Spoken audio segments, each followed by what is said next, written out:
Just to preference this video, this does contain not safe for work topics, so if you are sensitive to these topics, you can watch other videos I have on my channel. Welcome back to another video everyone. We are talking a classic from r/NuclearRevenge. Hope you guys enjoy the video and don't forget to subscribe if you enjoy. Accuse me of being a commie, I'll reward you with a slow and painful death. Hello everyone, I've been a long time lurker in this sub. This is not my own story, however the person involved in this story is a family member. Fair warning, this contains violence and murder. I'm confident sharing this story here, because the people involved in this story had passed away, since this happened quite some time ago. English is not my native language, so bear with me with the grammar. As always, TL, doctor at the bottom. A little bit of background story. This happened in a relatively small town in an Asian country in the mid-60s where the people and the government hated, still do, communist ideology. Let's call my family member involved here Aaron. He was around 26 to 27 years old at that time and his parents emigrated from China to this Asian country, whose population mostly looked nothing like Aaron in terms of appearance, skin tone, face, you name it. His parents were traders selling goods and spices to local people who were quite well off, and they were able to put Aaron into a higher education institution. At this time, going to school is a privilege, much more so going to a university. There, he became friends with local students whose parents were in the military and/or were politicians, because education was quite literally non-existent at that time as the country had just gained their independence and they were a struggling state. People at that time were uneducated, and most of them did not have much to eat. Sometime during his second year in the institution/university, a countrywide war on communism broke out, and most foreigners either went back to their homeland or sought refuge to the borders. People took this opportunity to loot stores, rape women, and kill men as they were able to do vigilante justice as the police and military were overwhelmed. Fortunately, Aaron's parents had been able to escape the town, seeking shelter at a family's place in the capital city before the chaos broke out as they were told to go away by family members in the capital. However, Aaron believed nothing would happen, and he would stay at home as he couldn't abandon his studies. He wasn't strong or anything, but he was quite fit. One night, a neighbor came to the house to say goodbye as he was going to escape, and he suggested that Aaron do the same quickly, but he refused. Before dawn, he was awakened by shouting and banging sound from the door. He looked out and there were dozens of people looking to barge into his house to arrest him for being a communist. He tried to reason with the mob through the space in the house's gate, explaining he was not a commie. However, of course they wouldn't believe him, as he looked just like another commie and the mob was provoked by an acquaintance of the family. Let's call him Brooks. Apparently Aaron's parents' business was going well in the area and Brooks wasn't. He blames Aaron's parents for his business not being successful. I don't know what business exactly, let's assume they sold the same trades. Brooks had ties to military and that night they beat Aaron within an inch of his death and transported him to a camp in the jungle where accused communists were gathered after they were arrested. Unwarranted arrests, without evidence, just because their skin tone was light and their eyes were squinted.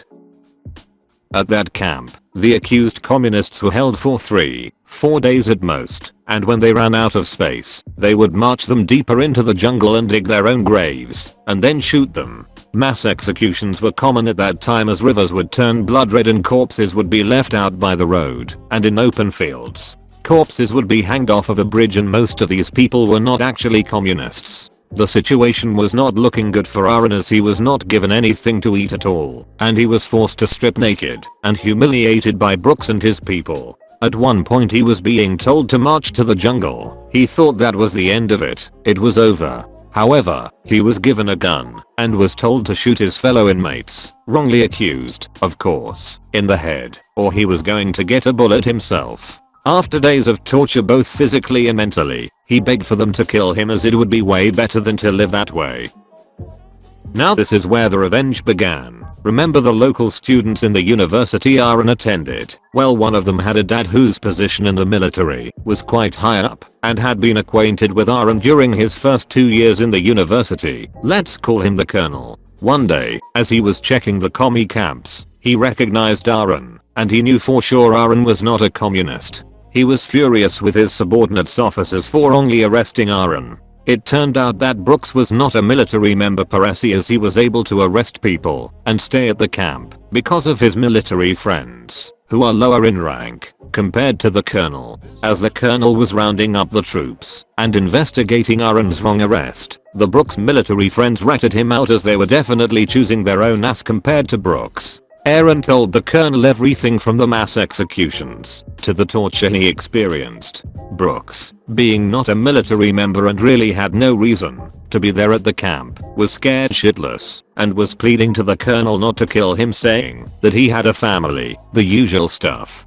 However, the colonel told Brooks that he was not going to kill him, but Aaron was. The colonel gave Aaron a pistol and told him he didn't care what he would do to Brooks. He believed Brooks deserved it. He ordered his men to chain Brooks to a tree and back off and let Aaron do whatever he pleased. Aaron gave the gun back to the colonel, but then picked up a spiked bamboo, a spear made out of bamboo. This is a traditional makeshift weapon used for decades in this country in the World War II to fight off enemies. He then proceeded to impale Brooks with it in the gut. However, he wasn't powerful enough to impale Brooks through and through, as he had no energy for being starved to death. So he had to stab his gut several times before the spear went through. He then went apeshit crazy, stabbing Brooks as his guts spilled out, blood everywhere, literally hollowing the body out. He recounted to another family member the sound of the spear going in and out someone's guts was very similar to slowly stirring a bowl of thick soup. Against what we usually see in Hollywood films, it took quite some time for Brooks to die as he was screaming in pain. The combination of Aaron being not powerful enough and the spear being not that sharp resulted in a relatively slow and painful death. Later Aaron recovered and was held for another 2.5 years before everything calmed down and he was able to rejoin his parents in the capital city. During his detainment, he was not harmed or charged with anything, but he was just not able to leave yet. This is mainly political and for his own safety as well. He never went back to that small town and settled in the capital city for some time and then emigrated to Australia to put his dark past away. He was in his 70s when he died of natural causes. Maybe this is not the most relatable story here compared to some of the more recent and more relatable revenge stories here, but my country in the 60s were quite savage and I had no reason to doubt this story. I will be answering questions to clarify any point in the story, but other than that I couldn't be sure what to answer as I'm not comfortable digging old wound within my family. I hope you guys can respect this. I believe it is quite easy for you guys to guess which country this happened in, based on the details in the story. TLDR, someone accused me of being a communist during a war against communism in my country, got me wrongfully arrested, tortured, humiliated, and forced me to kill someone. Then I proceeded to kill them painfully. Whoa, you made it to the end of the video. I hope you enjoyed. If you did, be sure to hit that like button. Try sharing the video with your dog or your arch nemesis. I hope you have a good day. I'll see you soon.